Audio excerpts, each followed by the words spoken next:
Muling nagliliyab ang kabundukan ng Sagada dahil sa sagradong tradisyon ng pag-alala sa mga yumao. G tayo dyan kasama si Oscar Oida.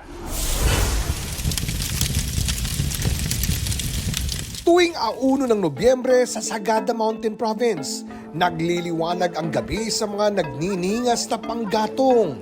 Tradisyon nila ito tuwing undas na tinatawag na panag-apoy o to light a fire. Galing sa pine trees ang mga kahoy na sinusunog. Binabasbasan muna ang mga ito sa St. Mary the Virgin Church, paraan ng paghingi ng biyaya at gabay para sa ligtas at mapayapang paggunita sa kasisindihan. Minsan itong nasaksihan ng turistang si Gerald, karanasang di niya raw malilimutan. Na-amaze ako kasi at this time, diba, yung ganitong mga panahon, meron pa rin mga ganong uri ng pag-alala sa mga namayapa kung saan very traditional pa rin. May designated area sa mga turista.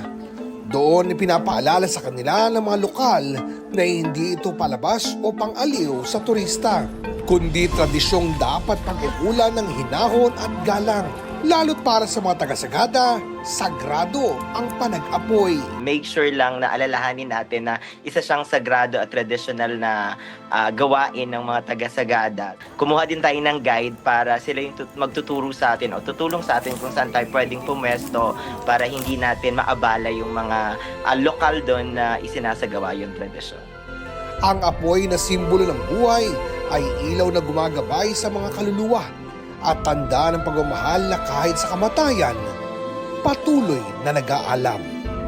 Oscar Oida, nagbabalita para sa GMA Integrated News.